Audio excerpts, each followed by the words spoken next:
These are the sheepdogs of the marine world. Without harbor tugboats, megaships could never get into port. And we'd run out of oil, food, and pretty much everything else in a matter of days. And welcome back to our channel, and we'll be starting a new kit for the new year. Hope everybody had a great New Year's.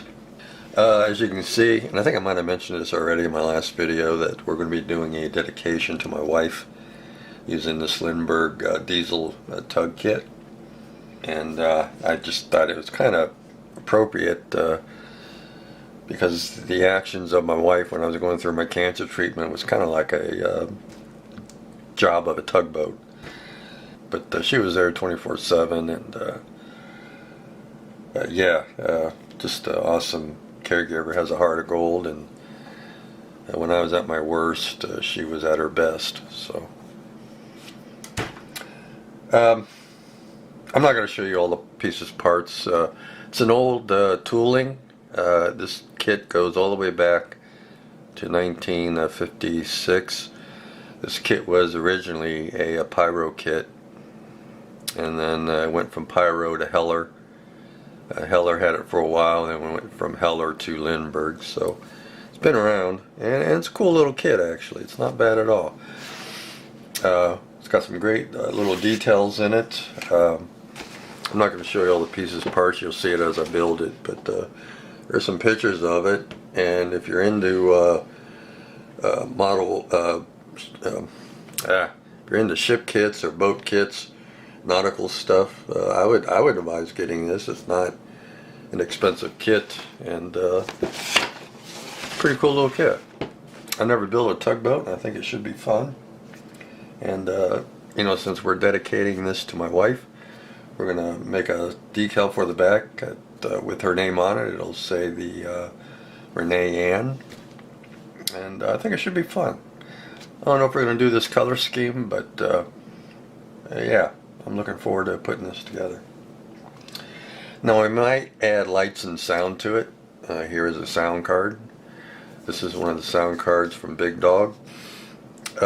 These sound cards are not too bad. They're about $6-7, so they're not expensive. You know, most people can afford.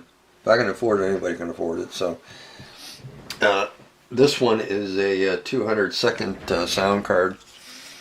So it's roughly, what, 3 minutes of sound that it will hold. Of course, a lot of it depends on the quality of the WAV file. The higher the quality, the less time you have. But it's rated as a 3-minute card. So, and this jumper is depending on where it's at. It'll either play one WAV file every time you hit the button, or it'll cycle through your WAV files. You can have more than one. So yeah, it's kind of cool, you know. And I don't know if we're going to have this as a multiple player or just a single file. I haven't decided yet, and really haven't decided if I'm even going to put it in there, but I have it. I just wanted to show it because we might use it. And it comes with software. The software is kind of finicky software. Sometimes it'll work with Windows 10, sometimes it won't.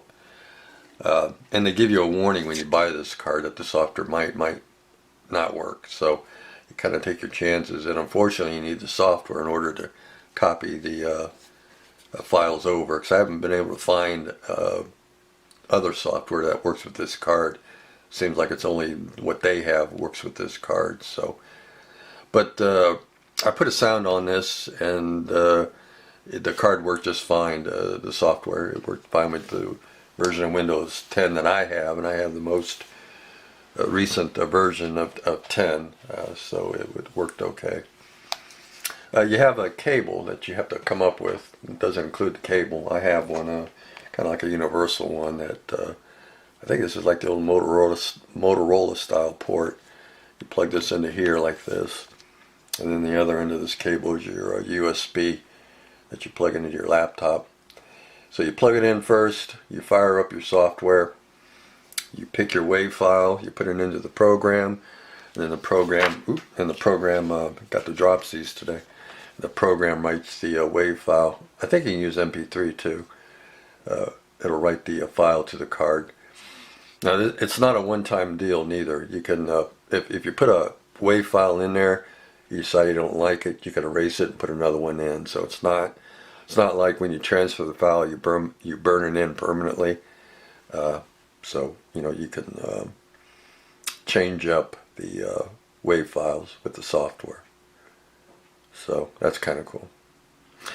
So as you can see, it runs off of 3 small button cell batteries. I usually take them out and run my own power supply. The card is set up for 4.5 volts, but I've ran up to 6 volts on this, and I didn't have any issues with the card whatsoever. So you can run it a little higher than what they have it set up for. I didn't have any issues. I'll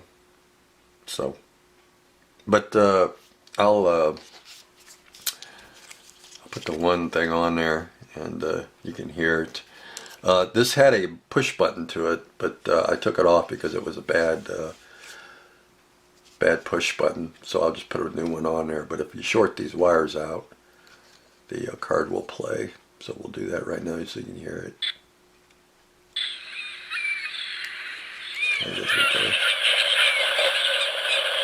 So we'll mount this card inside the hole, have the sound come out through the window openings, and yeah, I think it'd be kind of cool.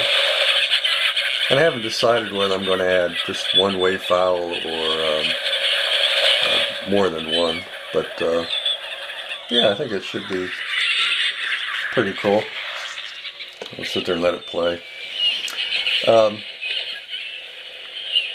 So the lights, that should be pretty easy. We'll have a couple LEDs in there, and with a hollow hull, we have more than enough room to add electronics to this little tugboat. So yeah, I think it should be fun, and hope you stay tuned. And I don't know if we're going to do it in this color scheme. I haven't decided yet. I think the box art, when it was Pyro, I think they used a different color scheme, and I think Heller, I think they used pretty close to this color scheme. So yeah, it should be fun. And we're not going to get it all crusty and messed up, because if you look at the working tugboats, they're kept quite clean, so they're not all crappy and all getting ready to fall apart. They're well maintained. So alright, take care. We'll see you in our first update on the Renee Ann.